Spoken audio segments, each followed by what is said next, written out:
Olá, professor! Chegou a hora de se destacar e de se especializar no mercado aquático. Conheça a nossa pós-graduação em natação e atividades aquáticas.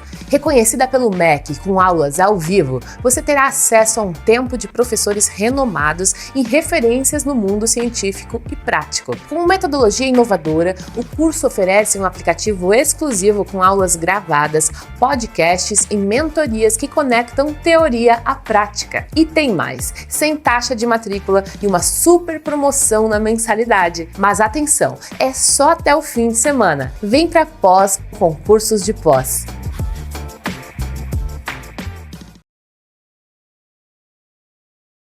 Sejam muito bem-vindos a mais um programa Papo com Docentes.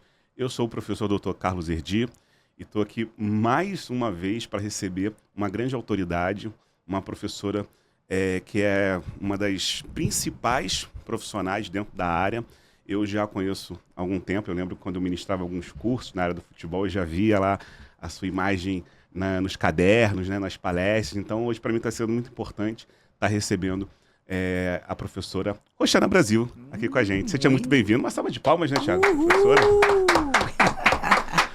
Olha, não poderia deixar de falar isso, né? Porque eu lembro quando eu viajava para alguns congressos para falar sempre da área ali da fisiologia, do futebol, eu sempre olhava você, o Nino, né, a Renata, abordando os cursos na área das atividades aquáticas, e eu olhava aquelas piscinas lotadas de gente, eu falava, nossa, que incrível. Hoje estar recebendo você aqui, para mim, é uma grande satisfação. Seja muito bem-vindo aqui nesse programa. Cara, muito obrigada, Carlos. E, mais uma vez, um prazer enorme dessa oportunidade de falar para você e para todos os seus alunos, né?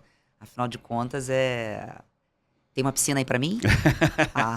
Então eu vou ter que fazer um hidrosseco hoje? Ah, meu Deus do céu. Vamos lá, vou passar a bola para você e aumenta o som. Não, mas a gente já vai estar com esse projeto aí. Se Deus quiser, a gente vai estar com a piscina aqui no estúdio, né, Thiago?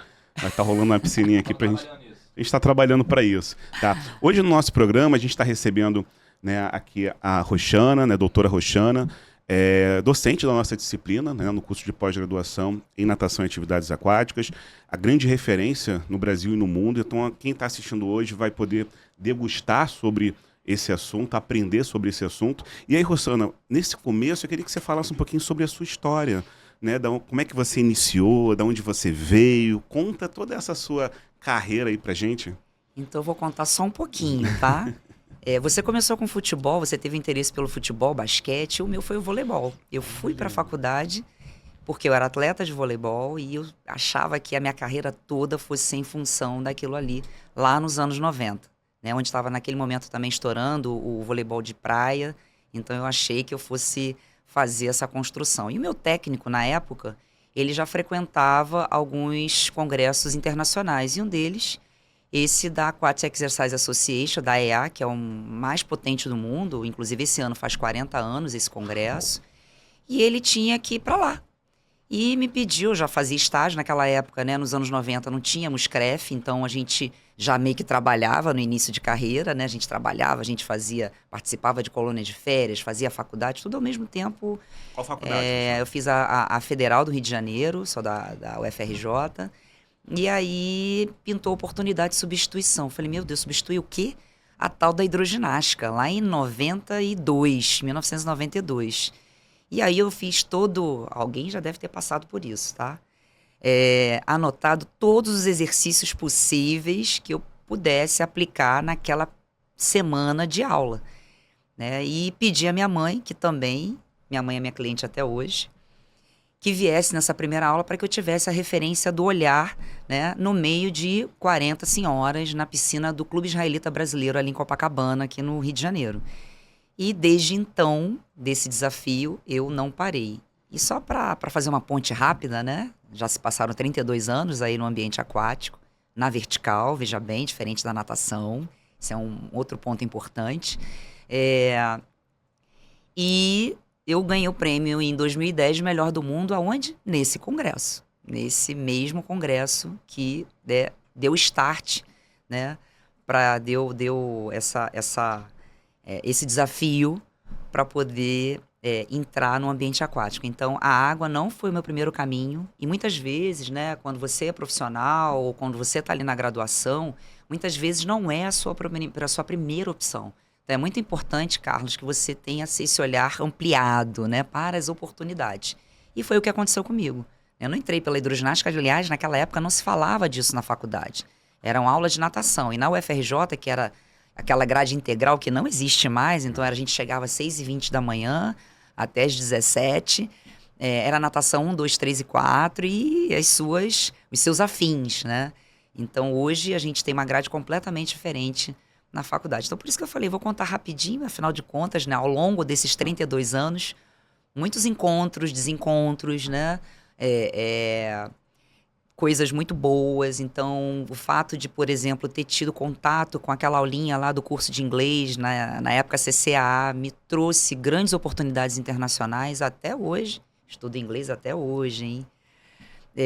Para que você pudesse ter essa voz, como você colocou no início, né, essa voz internacional. Então, um segundo idioma faz muita diferença, né? Então, acho que é isso. Acho que eu respondi alguma coisa aí. Você está dizendo que o inglês ele teve uma grande diferença na sua carreira? Sem dúvida, sem dúvida. Me fez chegar ao nível internacional em função dessa comunicação. Você não pode ser um professor internacional, né? A não ser que você vá só apresentar um pôster. E olhe lá, você treina aquela fala para apresentação de um pôster e fim de papo. Mas para palestras, reuniões, né, posicionamentos em deck, você precisa dessa comunicação.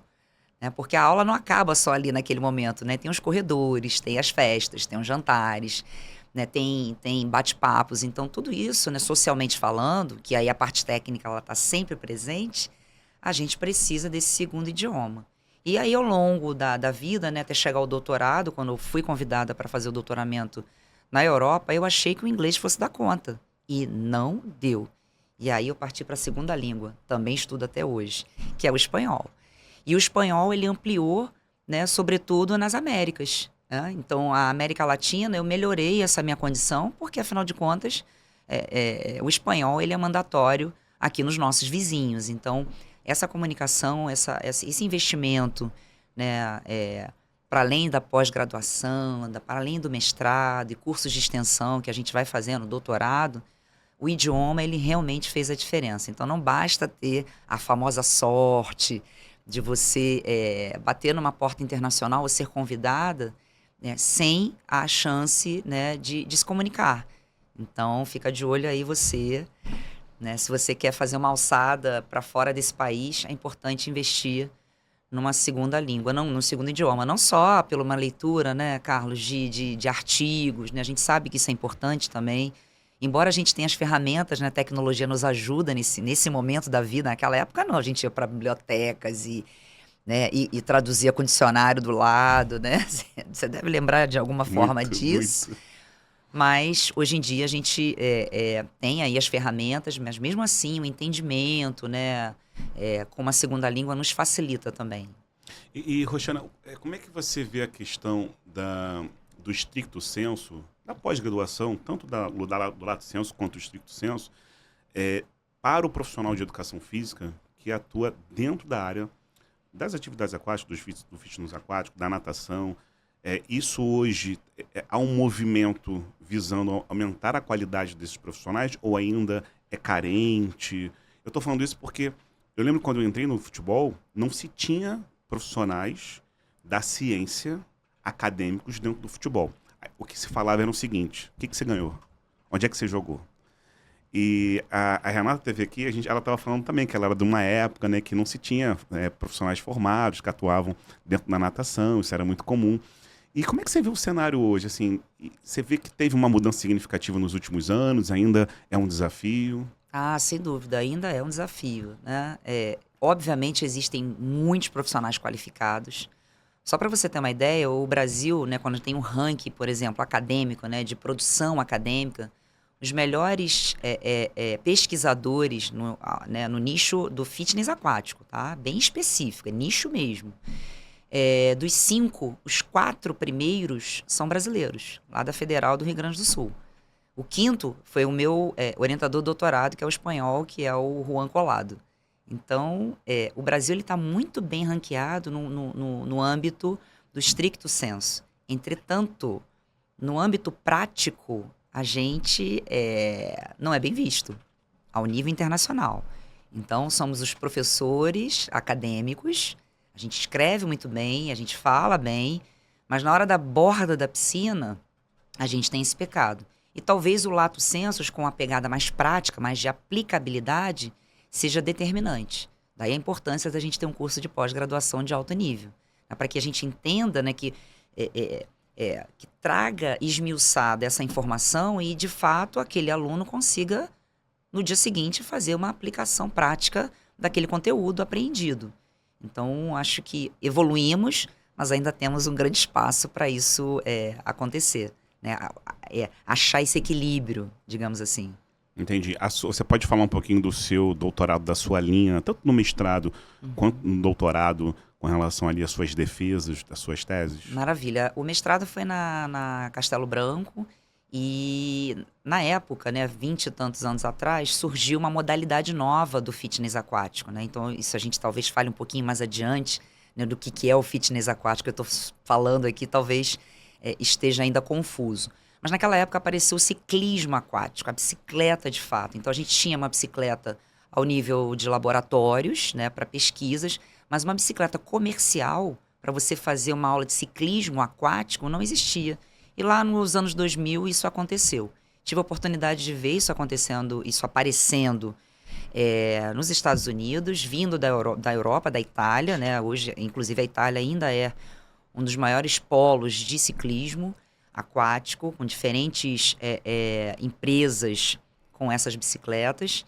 E aí, na época, eu trabalhava com a Estela Torreão, tem a academia até hoje, né, o Espaço Estela Torreão, e liguei para ela, né, eu era profissional dela, colaboradora dela, liguei, cara, tá acontecendo uma coisa incrível aqui, tem bicicletas, os italianos trouxeram aqui para esse congresso da EA, e isso vai ser uma loucura, uma revolução. E no ano seguinte, que o congresso nesse momento foi na Flórida, depois no ano seguinte foi em Las Vegas, ela foi, e nós trouxemos literalmente nas costas as bicicletas.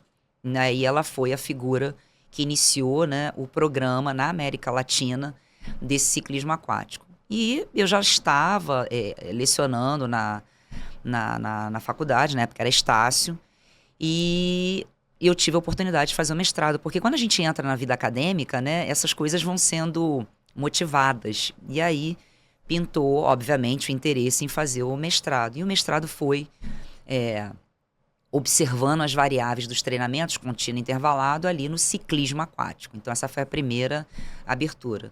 Nesse espaço, fizemos livros, artigos, coisas surgiram porque nada se falava sobre esse assunto. Os anos foram passando, eu continuei trabalhando. Aliás, o ciclismo aquático, quem me levou para o mundo foi essa modalidade, não foi a hidroginástica que me levou. A hidroginástica ela foi a reboque, mas o ponto-chave foi o ciclismo aquático. E aí o doutorado foi a validação de uma tabela de percepção de esforço específica para ciclismo aquático. Então, é a tabela Brasil, a escala Brasil, né? Não tem a escala de Borg, tem a escala Brasil. E, como eu falei para vocês, a Europa, por ter sido a pioneira, eles acabam utilizando mais essa ferramenta. No Brasil, já são 20 anos, mais de 20 anos aí dessa modalidade, né, do ciclismo aquático, mas embora tenhamos várias escolas de natação, várias academias que tenham piscina, o gestor, o empresário brasileiro ainda não investe o que investiria numa sala de musculação, numa sala cardio, por exemplo. Então, hoje, em média, vou dar esse spoiler de preço, né? Acho que é bom, né, para ter noção de mercado. Uma bicicleta custa em torno de R$8 mil, não custa R$100 mil, como as melhores esteiras hoje que a gente vê pelo mercado do fitness do carioca, por exemplo, né? Então, estou comparando aí uma bike entre R$8 e R$10 mil, um preço médio, para uma bicicleta, uma bicicleta, né? Para uma esteira ou para uma bicicleta que vai custar entre 50 e 100 mil reais. Então, assim, a diferença de investimento na piscina é significativa, né? Mas, mesmo assim, a gente esbarra nessa resistência de investimento. Então, mais um motivo para ter a pós-graduação, para que tenham profissionais qualificados até para argumentar, inclusive na estrutura dessas piscinas, né? Dessas piscinas mais modernas. Então, muito me incomoda, Carlos, eu ainda, nos dias de hoje, assisti nas mídias sociais profissionais colocando lá balde para fazer aula, rodo para fazer aula, garrafa PET, não estou desdenhando desses equipamentos, mas nos dias de hoje já não cabe mais chamar isso de equipamentos alternativos e oferecer isso para o cliente, né? Em função de tudo que já se apresenta nesse mercado. Então, eu fico bastante preocupada, porque talvez o aluno que não tem acesso a esse bate-papo que a gente está tendo aqui, ele compre aquilo, porque está na mídia social. Então, a responsabilidade de um profissional de colocar isso na mídia, nos dias de hoje, muito me preocupa. Colocar um chinelo havaiana, imitando um palmar, né? Então, a gente esbarra nisso, dizendo que, né, com essa legenda, materiais alternativos, saco de lixo, enfim. Então, não vou vender isso, hein? E assim, a importância da profissionalização do processo, né? Se a gente está falando de oferecer sempre a qualidade, entregar o melhor, em qualquer situação, né? A gente estava conversando antes sobre a questão da importância da graduação, da boa formação. Eu também sou, né, de um tempo ali, eu fui formado por excelentes professores e eu lembro dos meus professores até hoje, né? Me auxiliaram na minha formação, e quando eu chego na graduação para dar aula, eu falo exatamente isso com os alunos, né? Da importância deles se dedicarem ao máximo, porque a responsabilidade nossa é muito grande, né? Com uma pessoa que a gente pode gerar causalidades corporais. E esse ambiente, ele cresce muito, né? Porque eu vejo os próprios alunos na graduação falando assim comigo: professor, eu não esperava gostar e trabalhar com natação ou com fitness aquático, fui fazer o estágio, estou apaixonada, eu estou adorando. E cada vez mais a gente percebe pessoas jovens interessadas em partir para esse caminho. Então, quanto mais eles tiverem, né, uma formação profissional, entendimento da ciência, da questão acadêmica e da responsabilidade que eles têm com as pessoas que eles estão prescrevendo exercício, as chances deles errarem diminuem, né, Roxana? Ah, sem dúvida. É bem levantada essa bola, porque se a gente olhar também a grade da graduação, 90% são exercícios focados em atividades terrestres e talvez menos de 10% em atividades aquáticas. Então, se esse aluno de graduação não tiver o despertar no próprio estágio, talvez ele fosse até uma potência naquele segmento, né, no segmento aquático, mas ele acaba não tendo acesso, simplesmente porque a faculdade também não oferece isso. Isso é uma realidade.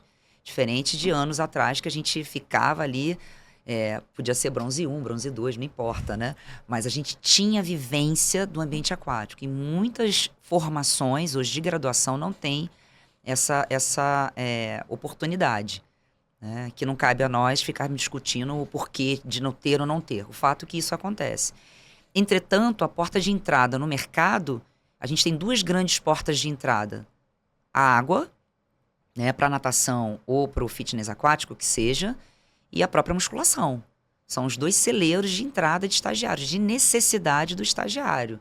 Então, por que não prepara tão bem, né, lá na graduação? E aí fica um gap. Então, se as academias, os clubes, enfim, os gestores não treinarem os seus estagiários, né, ainda há aí uma deficiência. Daí a corrida para a pós-graduação. A pós-graduação é uma ótima oportunidade de sanar as dúvidas que já estão aparecendo nas práticas, né? Porque a graduação ela não vai entregar. Não vai. Ela é uma área muito ampla e você tem... Eu lembro da minha época que eu tinha, por exemplo, disciplina de natação 1. Tinha que bom, porque podia ser só natação. Natação. Eu sei que, por exemplo, no FRJ, os meus colegas, professores, falavam que tinha futebol 1, basquete 1. Hoje você, inclusive nas universidades federais, você tem o quê? Modalidades coletivas. Exatamente. Você não tem mais o basquete, você não tem mais o futebol, você tem uma diminuição. Isso é uma tendência, isso é uma situação muito ampla, não tem como a gente modificar isso. Sim. Eu não vejo isso com bons olhos, eu sou uma pessoa que realmente critica, né, avalia isso, porque por mais que o aluno diga assim: professor, mas eu só quero trabalhar com musculação, não quero trabalhar com futebol. Só que esse aluno, se ele tiver uma experiência de trabalhar, de repente, no estágio, ele pode futuramente trabalhar em outra área. E aí a gente não dá vivências para esses alunos. Então, por exemplo, atletismo, que é uma disciplina tão importante para a formação dos jovens, talvez se a própria educação, as próprias escolas fizessem o correto, que é a educação física todos os dias, conforme o American Heart Association, o American College, a Organização Mundial da Saúde, estabelece nas suas diretrizes que a criança e o jovem têm que praticar exercício todos os dias, e a forma dela praticar é na escola, E para isso você tem que colocar a educação física escolar todos os dias, assim como as principais potências do mundo. Quando a gente olha a nota do PISA, por exemplo, que é o valor nota da educação do mundo, o Brasil é o penúltimo na América do Sul. E as principais notas, educação física é todo dia. Então, se a gente tivesse educação física todo dia, seria necessário que as escolas tivessem pelo menos uma piscina, uma pista de atletismo. Exato. E aí isso incentivar cada vez mais, né, os profissionais de educação física a estudarem, né? E a gente teria que investir ainda mais no profissional de educação física, no âmbito escolar também, porque hoje ninguém mais quer fazer licenciatura, ninguém mais quer ir para a área da educação. Aliás, o jovem não quer mais ser professor. De uma maneira geral. De uma maneira geral. Eu dou aula na escola. Eu chego na escola, quem quer ser professor? Ninguém quer ser TikToker, quer ser YouTuber, né? E aí, quando esse jovem vira um adulto, ou ele tem uma oportunidade, uma vivência de cair na piscina, ele se apaixona. Quem não gosta de fazer exercício dentro d'água? É muito bom, né? E só que aí você tem a necessidade de capacitar pessoas para esse mercado. Por quê? Porque você tem muitas responsabilidades. Todo pai e mãe já ouviu aquela história. Coloca o filho na piscina para ele melhorar a postura, né? Para curar da asma, né? A gente tem aquelas informações antigas, coloca na natação, mas a escola não oferece isso. A escola não oferece as aulas de natação. Então a gente precisa desses clubes, dessas academias, que também hoje a gente não está com uma certa facilidade de encontrar academias e clubes que possuem piscinas, principalmente nos grandes centros. Você chega, por exemplo, no Rio de Janeiro, você quer fazer aula de natação, é difícil. Sim, né? você vai achar os clubes, né? Você vai achar os clubes, porque encontrar hoje um local exclusivo, e quando encontra, às vezes é bem caro. Eu pego aqui no Rio de Janeiro, às vezes eu quero nadar, eu tenho que ir lá no Sesc, eu tenho que ir lá na universidade, que é difícil encontrar. Academia não, academia você encontra, musculação você encontra em diversos locais. Porém, quando você diz do equipamento, né, da compra de um equipamento como a bicicleta, esse retorno, você percebe que esse investimento feito pelo profissional de educação física, pelo gestor, pelo empresário, esse retorno chega de fato? O que você pode falar para a gente sobre isso? Só queria voltar um ponto sobre quando você falou de escola, me lembrei do quesito segurança. Então, a maior causa-morte de crianças até 2 anos é afogamento. Então, a parte aquática não se refere só a rodar o braço, né? O lado lúdico da água, mas a segurança, porque esse afogamento, em geral, não acontece em piscinas, já acontece em lugares inusitados, até balde, né? Tanque, então é sinistro. Então é importante que a gente encare o ambiente aquático também sob o aspecto da segurança desses jovens. A gente tem uma disciplina que é salvamento aquático, né, aqui no nosso curso, porque entra justamente essa questão, né? Principalmente que no verão você tem uma incidência altíssima, 2 acidentes que ocorrem na borda da piscina, né? No mar, né? Nas águas abertas e tal.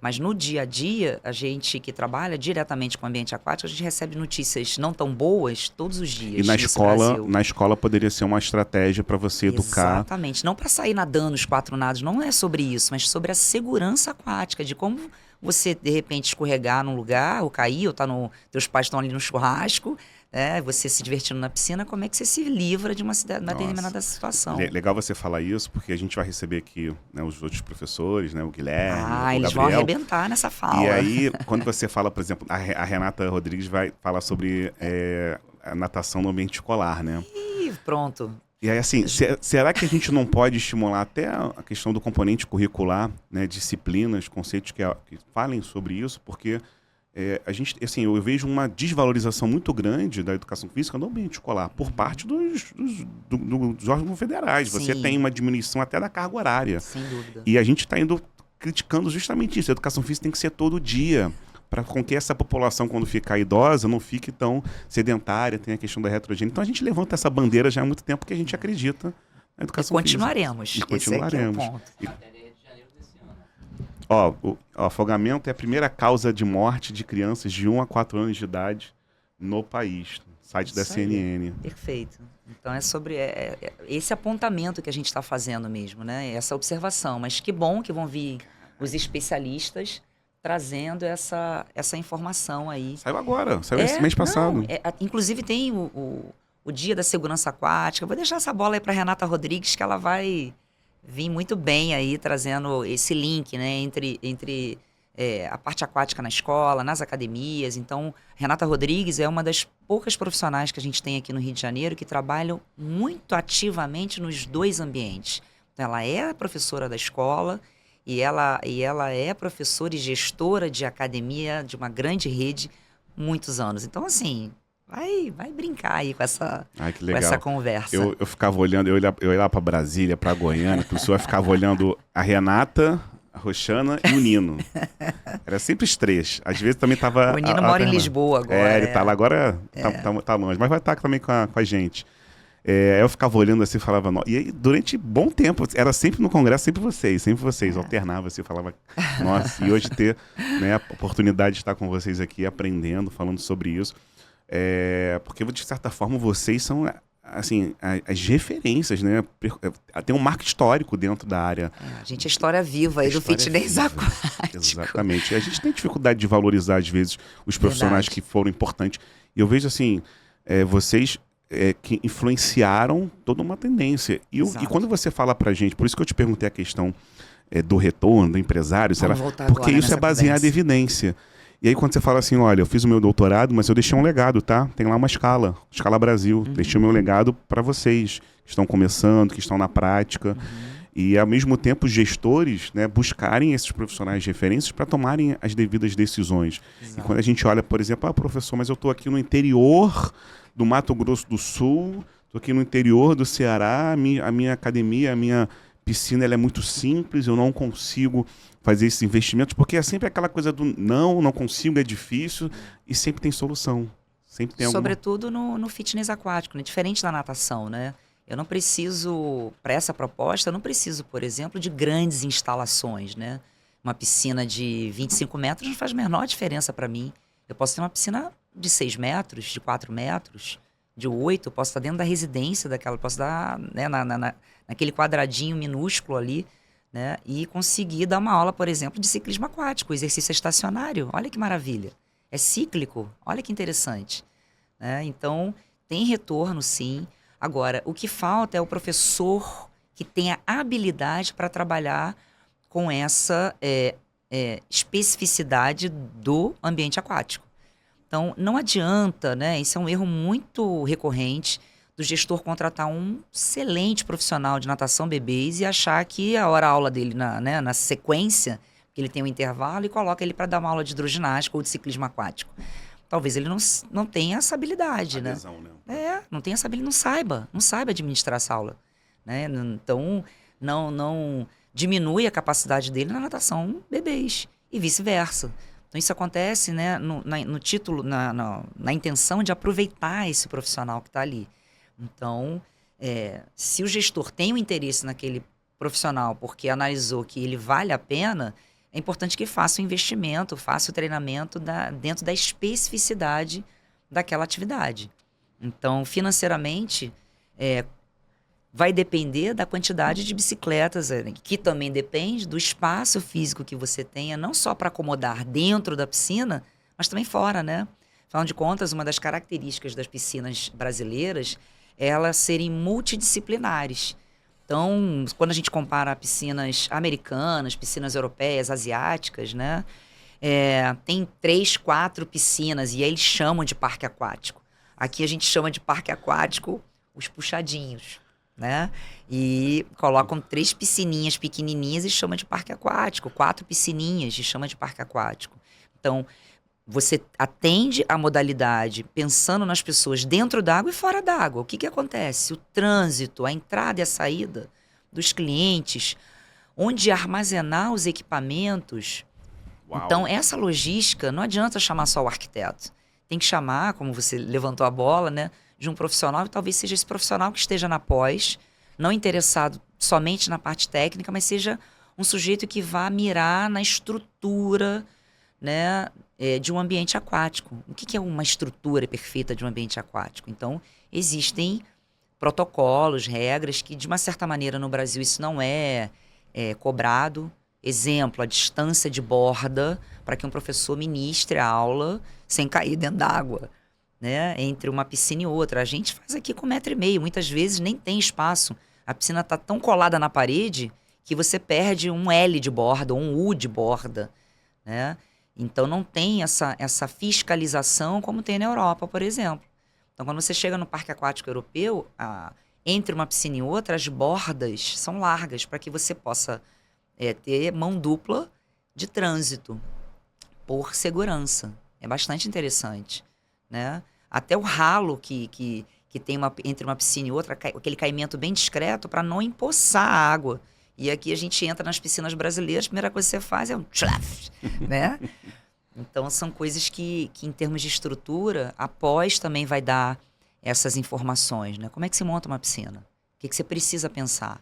Isso é um capítulo que a gente vai tratar. Então você está dizendo que um empresário que ao montar um centro, né, aquático, que ele deve entrar em contato com um consultor, com um profissional de educação física especializado antes de tomar qualquer decisão, porque se ele não fizer, provavelmente ele vai ter perdas significativas. Né? No meio do processo dele, ele vai observar os equívocos que poderiam ter sido resolvidos com uma conversa, uma consultoria, né? Então, quem sabe a gente não vai trazer aí novos consultores aquáticos no mercado, né? Então, desde profundidade, temperatura, troca de calor naquele ambiente, como limpar a piscina, acústica. A acústica é um problemaço nas piscinas, não só ao nível nacional, ao nível internacional também.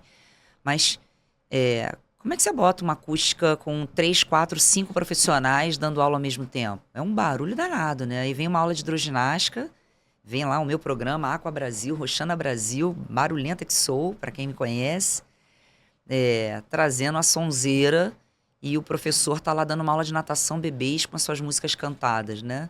Então, é bastante complicado aí. Não é complicado. Seria interessante esse investimento. Acho que é isso. Não, perfeito. Roxana, eu vou agora passar aqui algumas informações para o nosso convidado. A gente já passou aqui do tempo que fica disponível para você no YouTube, né? Agora a gente vai estar fechando aqui o nosso acesso e o podcast continua exclusivo para os nossos alunos do curso de pós-graduação. Você quer fazer o curso de pós-graduação?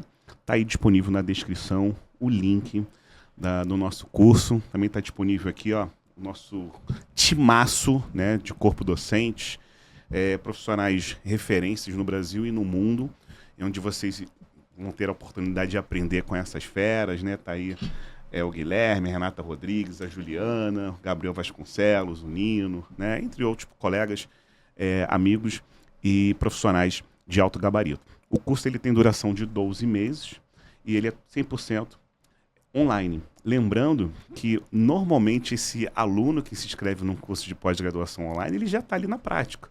Que às vezes o pessoal... Eu coordeno o curso de pós-graduação há mais de 15 anos, né? EAD. E às vezes eu escutava assim, pô, professor, tu coordena um curso de EAD na área, por exemplo, do futebol. Como é que ele vai aprender a chutar uma bola EAD? Não, ele não vai aprender, ele já aprende, ele atua, né, com o futebol. Mas ao participar de alguns eventos e congressos há muito tempo atrás, acredito também que você passava por isso, muitas pessoas que são ali, principalmente no interior do Brasil, não conseguem se inscrever e realizar cursos de pós-graduação porque não abrem turmas presenciais, né? Porque às vezes o acesso é longe. Então o que a gente tenta com essa pós é diminuir a distância. É um curso à distância, mas a gente não quer ter distância. Então essa relação, né, de conversar mais próximo com o aluno, determinar algumas responsabilidades, né, tarefas, para que você consiga levar para o seu mercado de trabalho e fazer diferença. Tá bom? Então, se tiver interesse, está aí na descrição as informações da pós, e agora a gente vai continuar com os nossos alunos do curso de pós-graduação. Um abraço, pessoal. Tchau, tchau. Ei, personal! Chegou a hora de se destacar no mercado e se especializar no treinamento para idosos, crianças, diabéticos, obesos, hipertensos e outros públicos. Conheça a nossa pós-graduação em Personal Trainer. Grupos especiais e prevenção de lesões. Reconhecida pelo MEC e com aulas ao vivo, você terá acesso a um tempo de professores renomados, todos doutores e referências no mundo científico e prático. Com metodologia inovadora, o curso oferece um aplicativo exclusivo, com aulas gravadas, podcasts e mentorias que conectam teoria à prática. E tem mais! Sem taxa de matrícula e uma super promoção na mensalidade. Mas atenção, é só até o final da semana. Vem para pós com cursos de pós.